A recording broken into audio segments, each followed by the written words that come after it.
Welcome to this episode of Level with Emily Reese, featuring a conversation with remixer Joe Newman. He has been making remixes of video game music for a couple years now for Dwelling of Duels. And we talked about Dwelling of Duels once before on Level. It's that monthly anonymous video game music remix competition. And of course, find it by searching Dwelling of Duels. But in any event, Joe's been making music for them for a couple of years now, and he's met quite a wonderful network of musicians that way and made a lot of remixes with them too.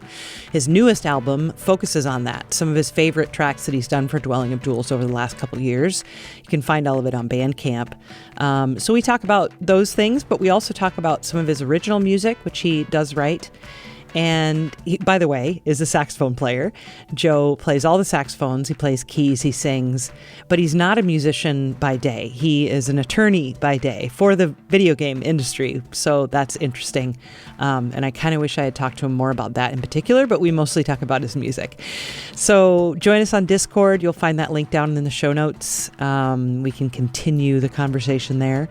And please subscribe to this YouTube channel. Give us a like. And, maybe get notifications. All those things help us out in some way, shape, or form. And if you can support us financially on Patreon, that'd be amazing. It's patreon.com/level. And thank you so much. All right, here is Joe Newman. So my name is Joe Newman. I sometimes go by Numa Joe online. I play a bunch of music. I'm in the primarily known for video game music remixes. So I play saxophone. So all the different saxophones. I play some keys. I sing sometimes. I do a lot of arranging. Occasionally, rarely get to play on some game soundtracks. I'm trying to do more of that. But I love to go to all of the gaming conventions. I didn't make VGMCon this year, but I do. I love all those people. Yeah. How did you get into doing, recording your music, recording and putting it out there? So for most of my musical career, I didn't. So I studied music. I grew up in the Bethesda, DC area. And I, studied performance and jazz performance and was in a bunch of bands and things. But most of the time I was just doing live shows and, gigging and usually as a sideman. I didn't actually start putting out music seriously under my name until maybe a couple of years ago, when the pandemic hit.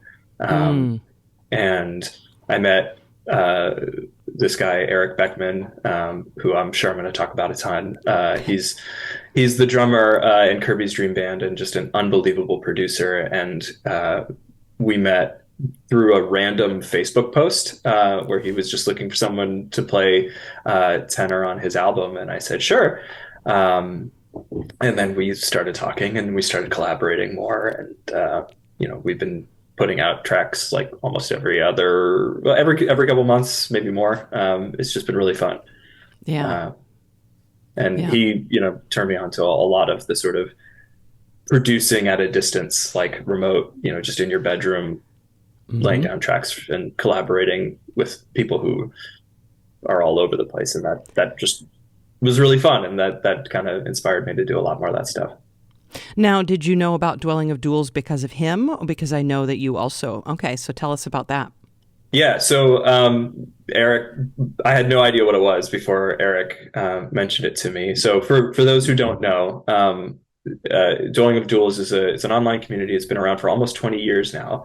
And it's a place, it's a game music remix friendly competition. So at the beginning of the month, they announce a theme. It's N64 month or Mario month or, battle themes month. And everybody has, the month to make a arrangement, that fits that theme. And then we all listen to all the tracks anonymously at the end of the month at a big listening party, and we vote. And, the winners don't really get anything other than bragging rights. But it's an amazing community for getting for me personally, it's like it forces you to actually finish things, because like you have to get it done by deadline, and it's once a month.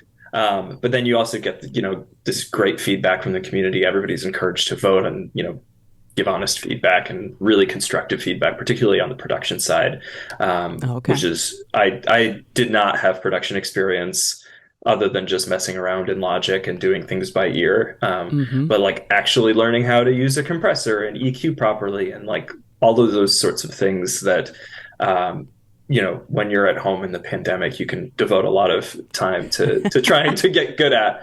I'm still trying. I'm not there yet, but I'm fortunately working with Eric, who's like one of the best producers I've ever met. He's just incredible. So he makes me sound good. And then, and Tuck too, Logan Tucker.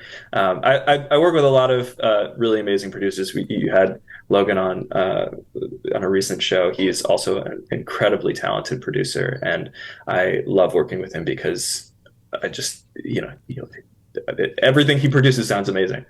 Yeah, he really seems to get it, because it's funny to me, and I was talking with Sam, who is the producer of this show. He does the mixing, and he and I were talking about how Logan's tracks just sound really good, and just how amazing it is that he, like you, kind of picked that up over the pandemic. Well, I mean, you didn't learn music over the pandemic, but you know what I mean? Like the production piece, he's just like, well, I just looked for all these free tools and found all these things. And it's like, yeah, but you still have to get it, and he gets it. Yeah, you know what I mean? Yeah, like, absolutely. Yeah.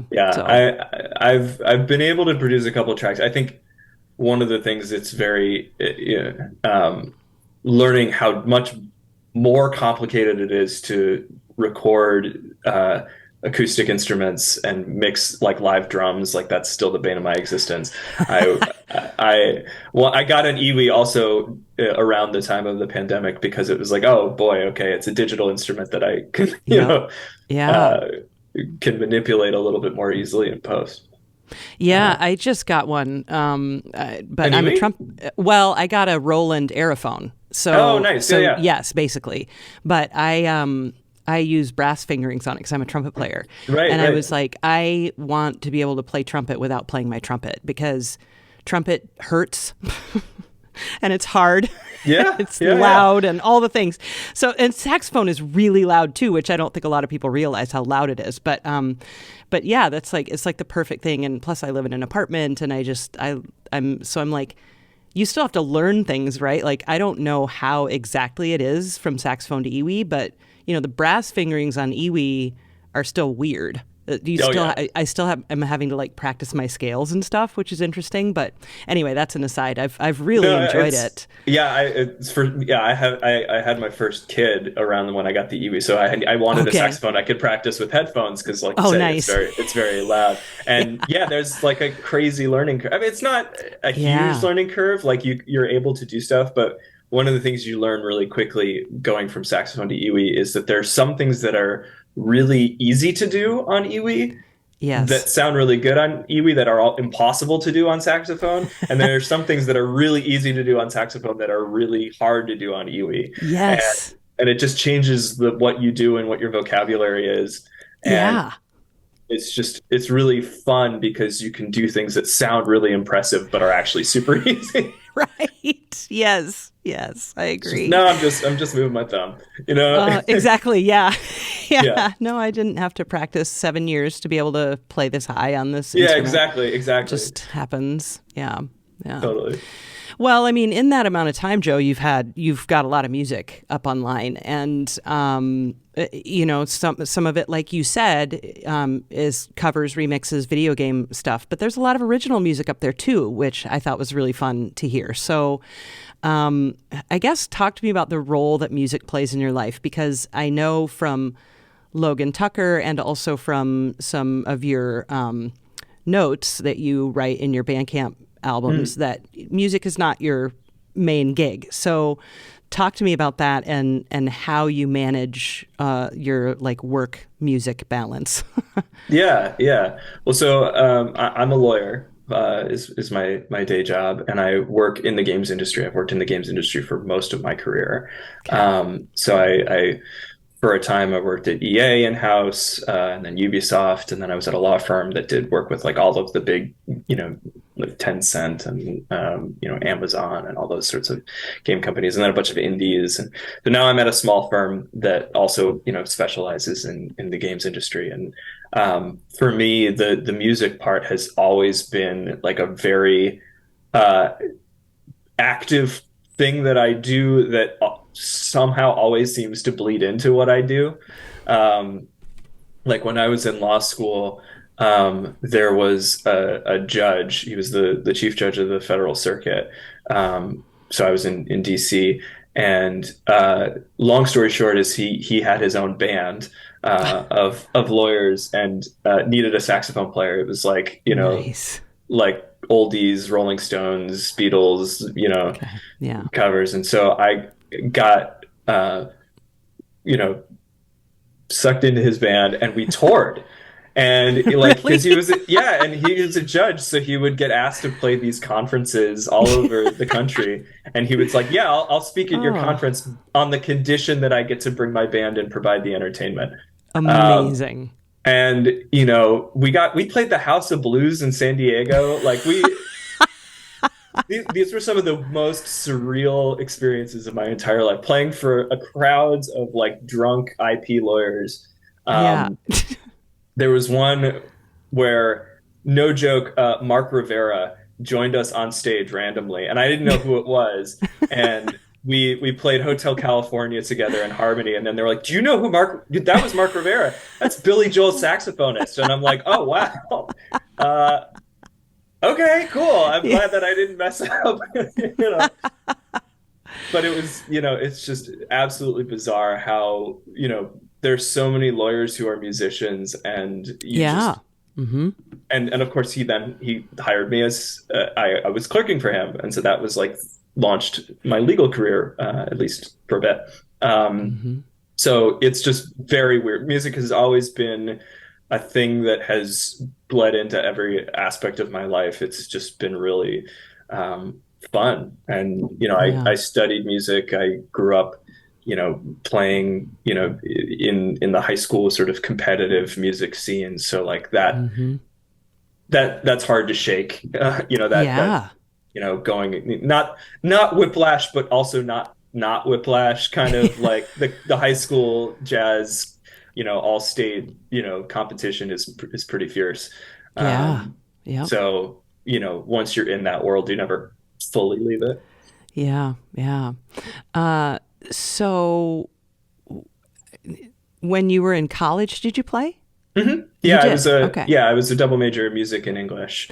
Oh, you Um, were. Okay. yeah, And then you did law school after that. yes. Well, Okay. yeah, I tried to do, the actual make it as a musician writer thing Oh, for a year, really? and then I Okay. went to law school. Yeah. Yeah. Okay. Yeah, I Um, wondered what if that was always your plan to not do music as a career, but it sounds like you gave it a go for a half a minute there. yeah. Well, so I tell this story a lot, but I had a professor. I went to Wesleyan University for undergrad, and Okay. I had a professor. He's still there. He's one of the wisest people I've ever met. His name is Noah Behrman. He's an amazing jazz pianist. Just like I'll still talk to him frequently. Like, but I asked him like point blank, when I was getting ready to graduate, like, should I try and do music? Should I try and make this my career? And he was like, so I'll level with you. Um, you could, like, if it's not, you're not held back by anything. You could be a professional gigging musician. Um, it doesn't actually require that much skill or talent to do that. You just have to show up and know the parts and be able to play them and be a good hang. And, that it's actually a relatively low bar to succeed, as long as you get those basic things and you can read music and you can Mm-hmm. show up and don't complain. But Yeah. he's like, my advice is, the only people who should make music their career are people who could not actually see themselves being happy doing anything else. Like if there's anything else that you could enjoy doing or see yourself being happy doing, do that thing because you'll make money and you won't make money. Um, Yeah. and you won't have to necessarily deal with the emotional stress of being an amazing musician and nobody cares. Um, Right. Yeah. because he is an amazing musician. He's at a level well Yeah. beyond any sort of pianist that you would go to see who isn't like, Ahmad Jamal or some like, Yeah. Yeah. uh, but like he's like the amount of effort that it takes to like, but any other jazz pianist could also fill up a bar and, could, Right. and he's like the amount of effort that it takes to get to from professional to master to legend is Yeah. exponential, and fewer people notice. Um, and Yeah. Wow. that was a really really wise thing, and like really kind of blew my mind open at the time. And I was like, yeah, I actually really like being a lawyer. I like working in video games. I like, Hmm. doing consumer protection, which is a lot of what I do. Okay. And like yeah, and then I can work on the music and I don't have to worry about if it's going to make money because it usually doesn't. Right. Absolutely. So let's see. Let's talk about some of the specific albums. Well, Sure. first of all, you seem to have an affinity for, I would say, Latin jazz, but in particular Cuban rhythms. I hear a lot of. So talk to me about that. Yeah, I mean, it's funny you last shot. I mean, so Logan and I and Eric, who I mentioned, we all just did this big Rye Star arrangement for Dwelling of Duels, Yeah. which is a big Brazilian, Latin big band kind of thing. I don't know. I just really like that, and Yeah. and it's fun. I remember I saw Pink Martini perform Yeah. live, and they end their set with Brazil, and they get the whole dancers out there, and Oh, it's like such a they good do like a track. Yeah. conga line. It's just so much fun and so groovy, and um, I don't know what kind of genres I'm drawn to, except that I really like music that is fun like that, and I really Yeah. like, for Dwelling of Duels specifically, like it tends to favor these big, bombastic, flashy, splashy arrangements, and I feel like Yeah. that is a really great, fit for that particular audience.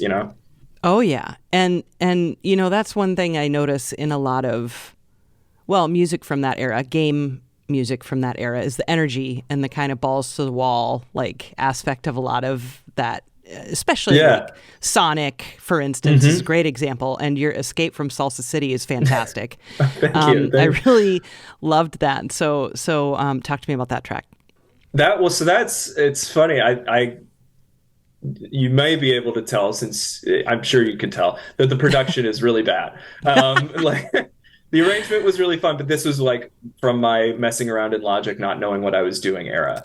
Yeah. And it's like a lot of MIDI instruments that sound very cheap, because they're just the MIDI instruments out of the box. Like the Yeah. only, live stuff is the saxophone. And, it's for me, that was like that was a me messing around and like learning how I like to arrange things, and having a lot of fun with it. But man, I would love to do that again with like, actual live instruments and like properly produced, and with the people that I've met in Dwelling of Duels, because um, like that type of arrangement is just so much fun, and I would love to do it Yeah. live. I'd love to perform it. Yeah.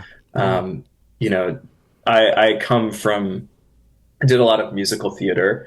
And I was just talking with Okay. some friends about Schmigadoon, and I realized, oh, like I'm a theater kid. Wow, I didn't realize.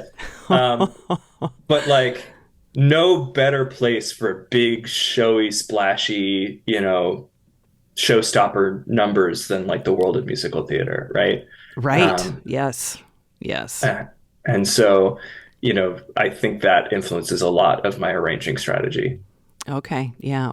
So one of your newest albums, if not your newest, is Joe Newman Has Joined Your Party. Mm-hmm. And you also did a separate one of all the stuff you couldn't get licenses to, which is super fun. I'm so glad you did that. Both albums are great. Thank you. Just talk to me about these and putting them together. And I mean, because that's a lot of music, so. Yeah. Well, so it's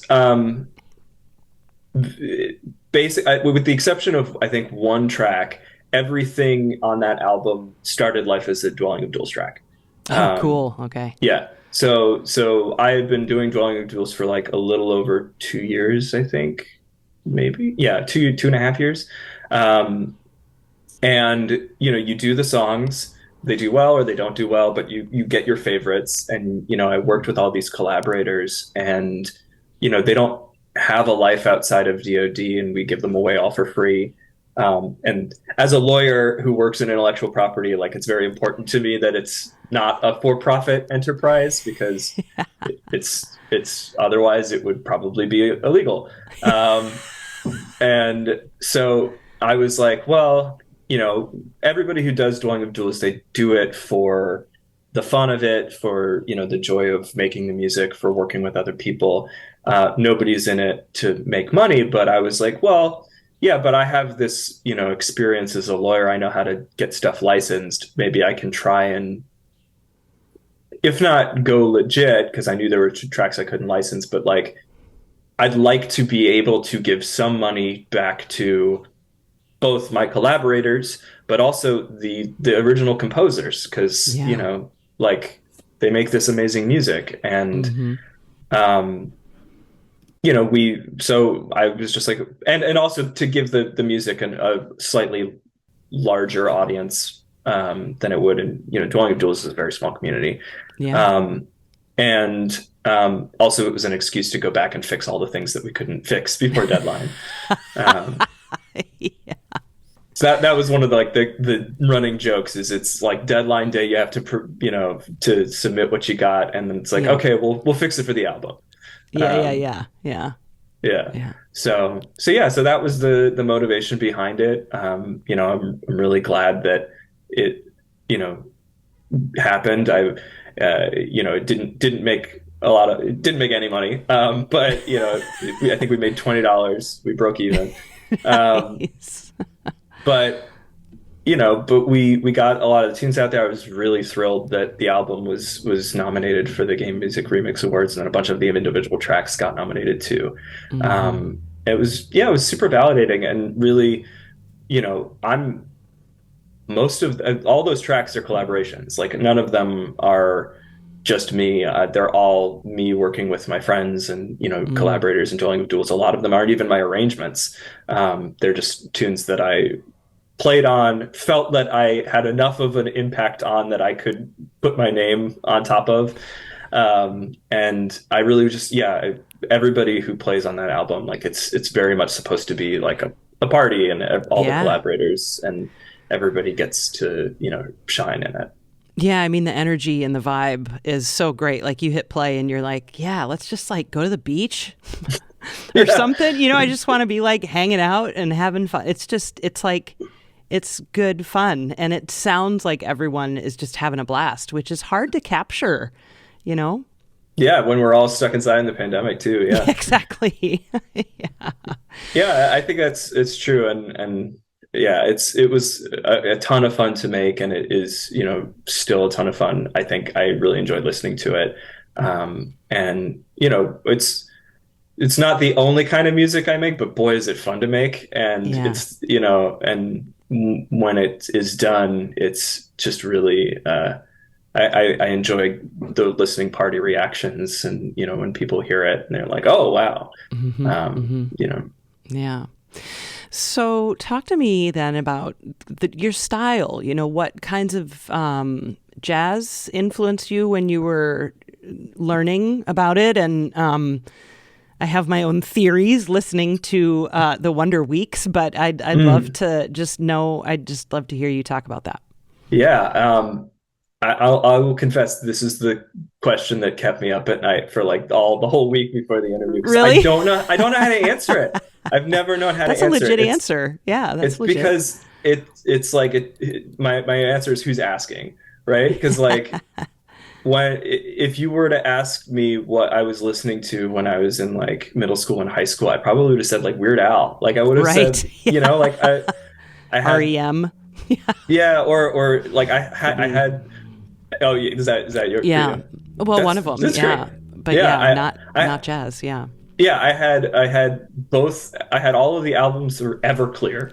um, I don't Well know done. why, but Yeah. I liked it, and Yeah. then I had Headhunters by Herbie Hancock, and like those two things in the same CD jack. I don't know. Yeah.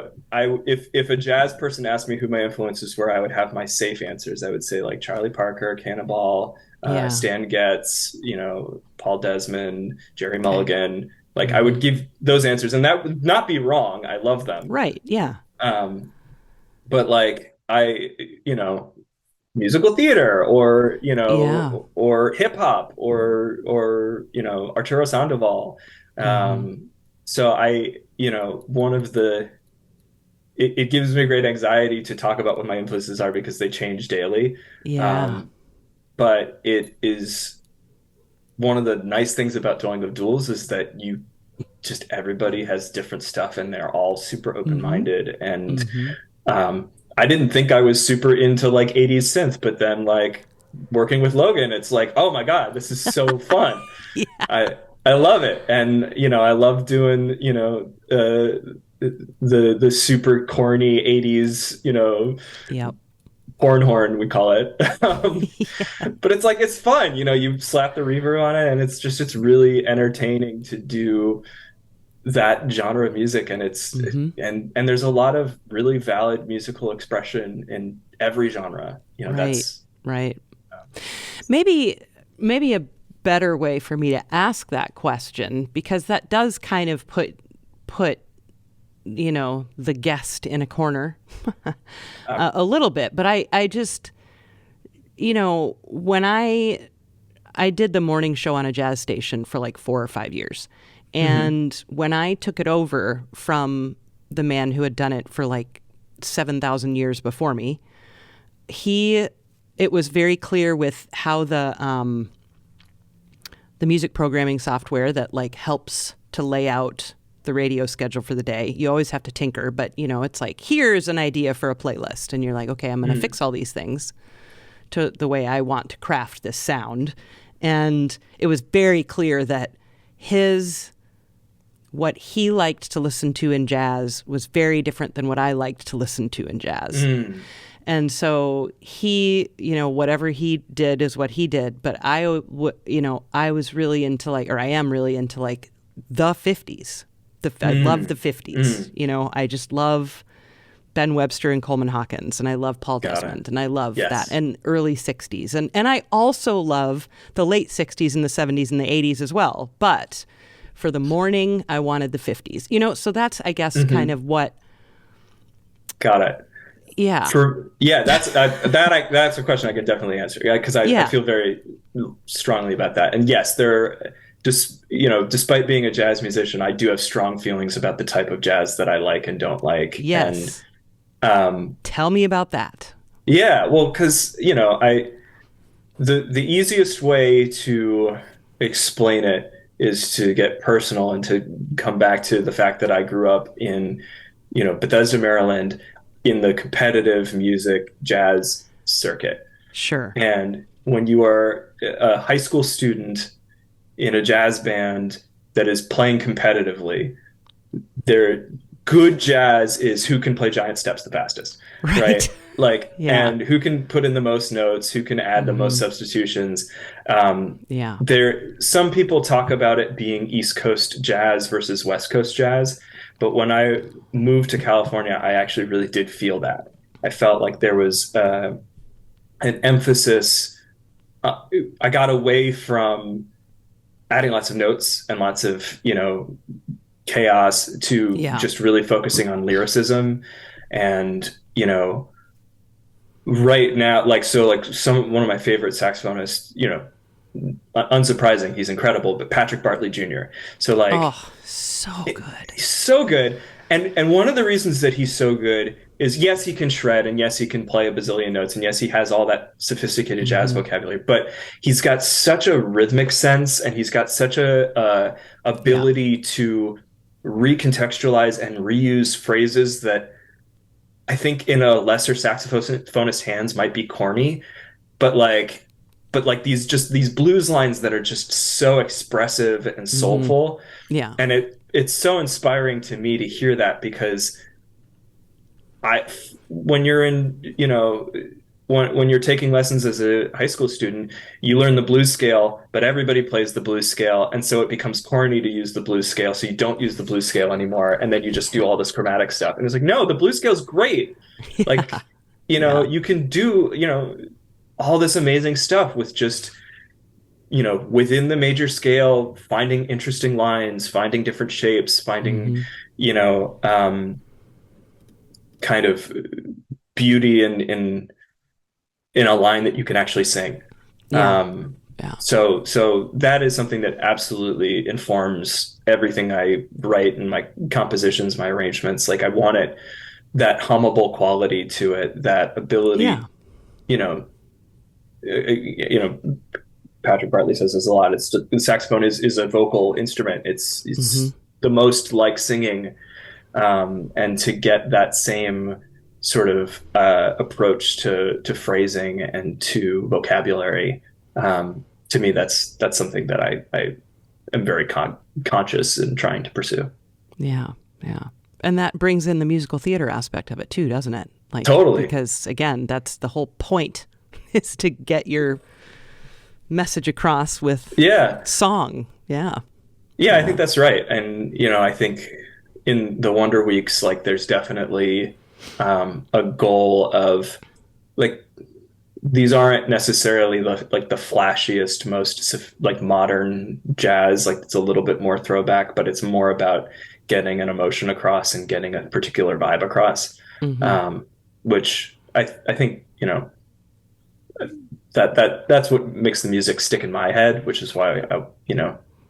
on to it long enough to record it. Yeah. One of the things I talked about with Logan, it's funny to be talking about Logan so much, Oh but it yeah, was recent. yeah. No, he said all these lovely things about me, and I was like, oh man. We were talking about was, quotes in oh yeah, music yeah. and the A-Team quote that he put in one of his tunes. And, he mentioned that you do that a lot. And I hear that a lot too in your music. And I know I miss a lot too, which is part of the fun, right? But I'm curious how that factors into your songwriting and your improvising too. But tell me about that. Yeah, I mean, so I think all saxophone players are just lousy with quotes. I think, every time I go to a jazz, so I do I started recently a video game jazz jam here in the Bay Area. Great. Um, Sweet. yeah, it was like I've always wanted to do it, and we just had our second one on Sunday, and Nice. and saxophonists come and they quote like crazy because everybody knows that you're going to get the quotes. Everyone knows that if you do, the Pokemon theme, this is the one room where everyone's going to get it. Yeah. Um, Yeah. I think quoting is one of those things where it is so playful and fun because once you throw it out there and then someone catches it and it's like haha, Yeah. we're now connected, we're best friends because you caught my quote. um and like it's like in the Wonder Weeks there's Olivia, the tune Olivia, which is it's just Cedar Walton's Bolivia, but it's missing a beat, so that's why it's Olivia.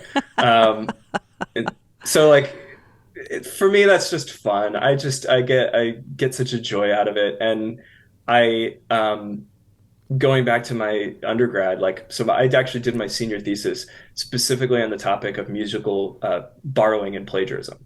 Oh, nice. Yeah, It's so right because up this your is alley from what I understand. yeah, exactly. Well, I did my thesis, and to do the thesis, I wrote a bunch of songs that were suspiciously like other songs, but not quite. Okay, Um, wow. and it was a deliberate sort of songwriting exercise to be like, well, what can I take from this without it just being a clone, right? Mm-hmm. Mm-hmm. And for the written portion of the thesis, I actually argued both sides. I pretended to be a lawyer for both, the plaintiff and the defense of like, no, this is the same song. This is Mm-hmm. I thought at the time that my ultimate career path was going to be basically forensic musicologist, like Okay. Yeah. Yeah. the expert that they put up on the stand to tell you, no, Blurred Lines is totally a different song, or um, Yeah. because like, and the sort of ultimate conclusion of the thesis was this is all really silly, like because yeah, there's certain elements of copies, but like as an expert, you can totally argue both sides and you wouldn't be wrong. Um, Yeah. and you know, for me, quoting and taking and it's the question is how did you recontextualize it? It's did you take it just to do the thing, or did you Mm-hmm. put it into a new context that somehow changes or puts your own spin on the thing? And I try when I'm quoting to pick quotes that are so left field or so different that they do recontextualize it, or that they add some other layer of meaning. So like, I know I'm talking too much, but Not at all. At all. so a couple of months ago for Mario Month in Dwelling of Duels, I did a song called "The Little Girl and the Star," which was a saxophone quartet and guitar string sort of chamber music thing with an audiobook. It was designed to be like a Disney audiobook. We read we had our friend Michelle. She read the story from Super Mario Galaxy of like the little storybook that they read, and we Yeah. scored it like it was like a Disney musical. Love it. Um, and it was so much fun, and it was like we knew it was going to do badly in Dwelling of Duels. It's like not the scene for it, but we just really wanted to do it. Yeah. Um, and so we're doing like the sax soli section, and of course I have to put in a quote of "I Love Lucy" because that's the name of my daughter. And Perfect. so of course I throw in "I Love Lucy" there, and you can hear it in the Wonder Weeks. I use that quote a lot, and a little bit more subtle. But my second daughter's name is Sadie, so I put Sister Sadie. Oh, yeah. So that's in there too. It's a little bit more Awesome. subtle, but I love that tune. Is it Cedar Walton or Horace Silver? Can't remember. Sister Sadie. Sister Sadie That's bum ba is da da da da da da da ba ba ba da ba ba da da ba da da. da da. Yeah, Yeah, I that's can't like my. remember if that's Horace Silver. It sounds like Hold Horace on, Silver to me. I gotta look it up, or else Yeah, look it up. the jazz police is gonna come after me. I'll put it in here. Me too. Yeah, I'll put it in here. Uh, oh no, I don't have the. All right, it's one of those. Let It's me look it I up. think I'll it's look I it think up. it's Cedar Walton. I'll look it up. Oops, that's not how you spell Sadie. Horace Silver. It's Horace Horace Silver. Silver. Dang it. 1959. I love Yeah, Horace Silver too. That's another one of my go-tos, especially if Blue yeah. Mitchell's on the album. But yeah, Totally. Oh, well, I was thinking of Cedar Walton because of Bolivia. That's why. Oh, mm, well. yeah, yeah. Sorry. Take away my jazz card. No, I screwed up. I'm hanging up the call. No, Yeah. the Wonder Weeks, which is jazz originals, uh, is very small ensemble, like little small jazz combo situation, and then the album we were talking about earlier, Joe Newman has joined your party. Those are much bigger arrangements, like everybody's invited. Yeah. So what do you like about both? Like having the whole gang together, and I know that a lot of it's recorded remotely, but you know what I mean. I'm just curious what you like about both styles. Yeah. That's a great question. It wasn't, yeah, I think it was just all driven by the pandemic. So like the Wonder Weeks was, Oh, okay. it was all recorded live in person, like literally the day that the album release party was going to happen was shelter in place. So like it was the Oh, last thing that we all got to do before we all had to go inside. okay. Um, and I don't And then that's when I got turned on to Dwelling of Duels. And then, when you're recording remotely and you have unlimited takes to do stuff, it just lends itself to a different type of, you know, you can actually try things that you wouldn't attempt live. Like a lot of the things in the Join Your Party album, I would never attempt live because they're too hard. Yeah, yeah. But if you can do punch-ins and you can do, unlimited take, particularly like the altissimo screamy stuff, like you can just sit there and try as many times to get it in tune and all that kind of stuff. But Yeah, yeah. um, but I did miss, live performance, as I'm sure, everybody did. And so, so that's what part of why I started the jazz jam here in the Bay Area. Just missing the live experience of playing with people and riffing and quoting and doing all that stuff in real time. Like, yeah, I think you kind of need to do both of it. I was also worried that my skills as a live improviser were really atrophying because I had so many Yeah. so I Yeah. had to I wanted to get back into it. And so yeah, I like all of it. I think it's just a question of who's around and who's Hmm. available and who can I Hmm. play with and sort of bounce ideas off of. And how about gaming? Like, tell me about your life as a gamer, Joe. Yeah, I mean, as long as I can remember, my first console was a Game Boy. Okay. My parents got it for me. We would drive. My family's from Shaker Heights, Ohio, so we would drive from DC area to Cleveland multiple times a year, and it was like a 6+ hour car ride. And you know, I didn't mind because I had my Game Boy. Um, Right. and that's where I got introduced to so many games and like Link's Awakening and first Metroid 2, Pokemon, all the Mario games. And yeah, I mean, and then of course I had to get an N64 um and then I was like one of the few people who's like really into the Dreamcast. I never had a Genesis, but like I really got into the Dreamcast partially because there was a really good magazine, the official Dreamcast magazine, Okay. um, that I subscribed to. And again, this is jumping around a bit, but like when I graduated college, my first job when I was trying to make it as the writer musician, Yeah. it was Yeah. at Future US. That's the company that Amazing. used to publish the Dreamcast magazine. So that was part of the journey. Okay. Um, but yeah, I mean, I've just always loved games. It's always been a huge part of just how I spend my day and how I relate to people. And growing up in Bethesda, I was right there for MagFest. Like Yeah. discovering it is so responsible for shaping me both as a musician, as a professional. I didn't even Wow. really think that like you could do work in the games industry. It seemed like something that was not available to a person in Bethesda, Mm. despite Bethesda Right? Softworks there. Yeah.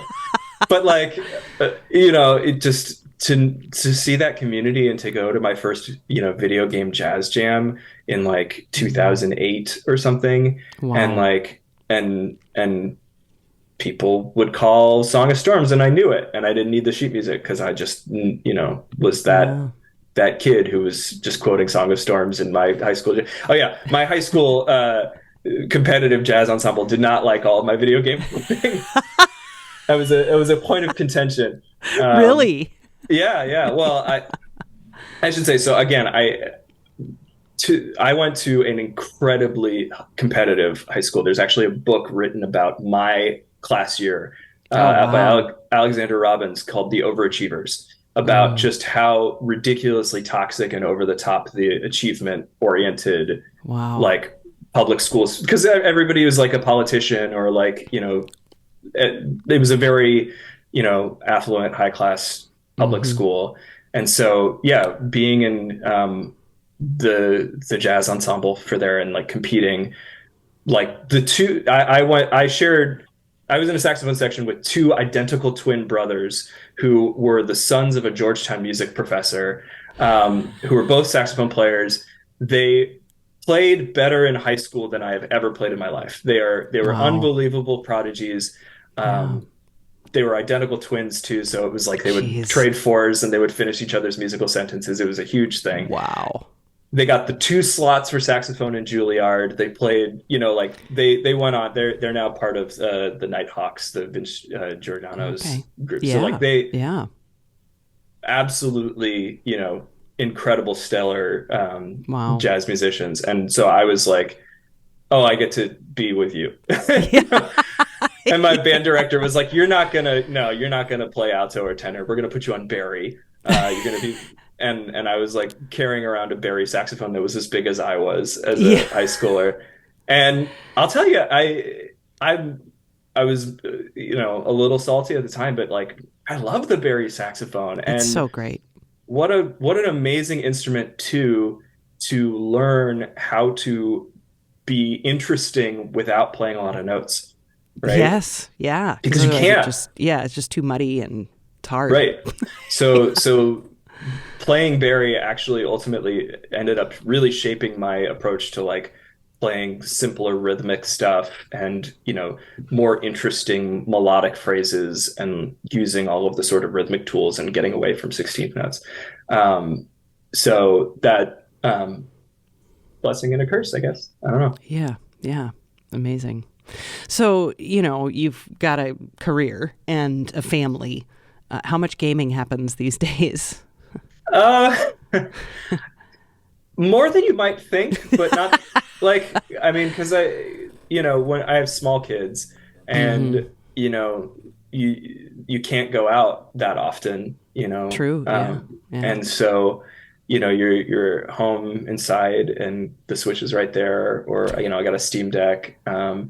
I've definitely changed the type of games that I play. Okay. I don't do the long RPGs anymore. I do, Sure. I play a lot of like roguelikes, but like, Lucy loves Kirby. And so like we get to play that together and, Awesome. that's really amazing to me. And I'm sure we'll do more of that when she's old enough. I think we'll try like Mario 3D World and my wife and I play games together too. And again, changes the type of games has changed a lot. But you still, you can still sneak in an hour or two of game time, and there's just so much good stuff out there. There's so many Yeah. games. Like I was so honored and blown away. So like Celeste is like one of my all-time like Oh, favorite games of all time.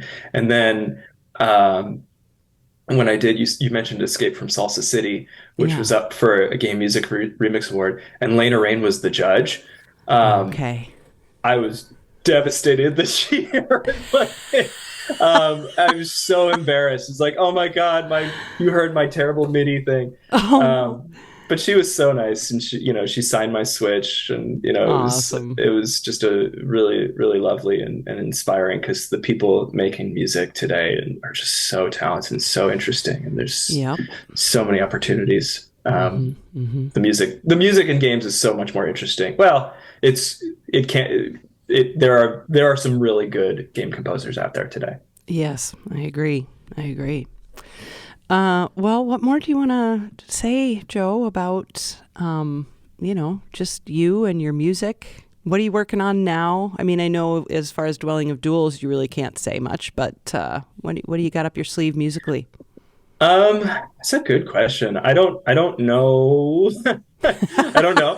I really want to support Logan because he's just such an unbelievable, wonderful, warm, loving person. Yeah. He's just such a dear friend. I'm glad that I got to meet him in real space, and our families hang out. He also has two daughters, and again, he said all these nice things about me, so I'm going to say nice things about him. Okay, feel But free. he's just such a wonderful person, and you know, role model for me as a father, frankly, because his kids are older. Um, Mm, and I want to support him, and I know he's going to try and put out an album, like more serious one, kind of like what I did of compilations of DoD tunes and other things. mm-hmm. Um, the DoD anniversary, like the 20th Yes. anniversary, is this September, and Amazing. I'm planning something extremely ambitious for that.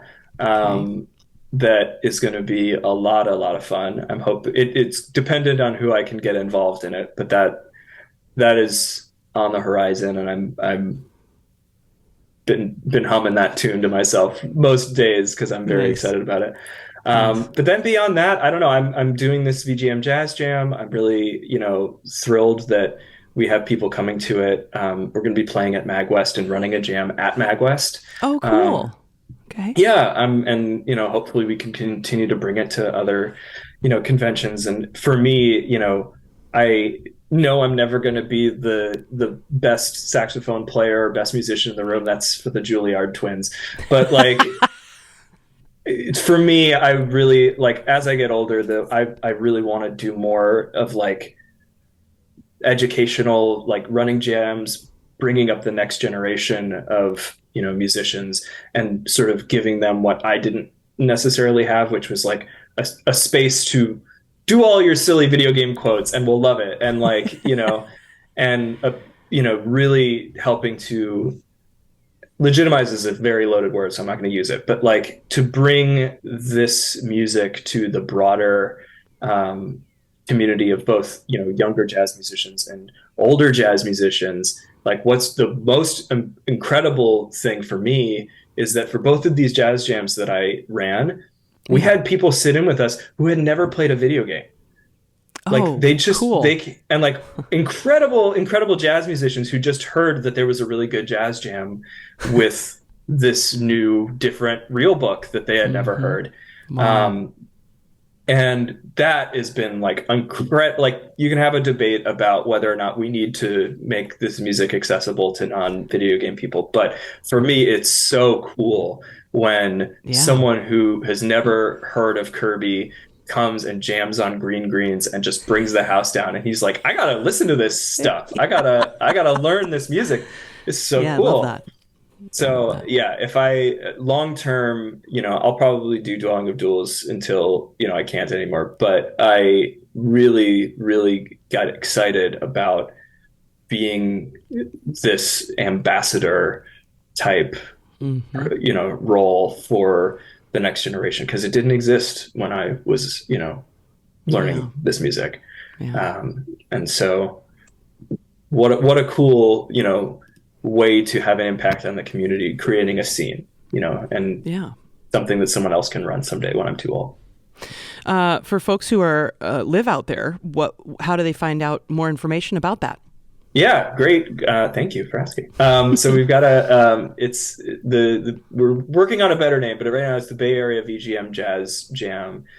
We have our own Discord server. It's the first Sunday of every month at the Ocean Ale House, which is in San Francisco, like southern San Francisco. We're trying to do more promotion. Again, we've only done 2 of these, but they've been really fun. Awesome. And it's just I heard somebody else is creating another jazz jam potentially in San Jose. There's one potentially popping up in North Carolina. I think certainly get in touch with me if you want advice on how to run one of these things, or I'll just show up at your jam and play the Mario Kart lick and then run out and but it's I can share our Discord, but we're just trying to build it up and create a fun space for other musicians. Well, Joe Newman, thank you so much. It was just a great joy to find your music, and I can't wait to hear what else you're going to put out there for us all to hear. So thanks so much for your time. Thank you very much. I appreciate it. This is a lot of fun and an honor to be on this podcast.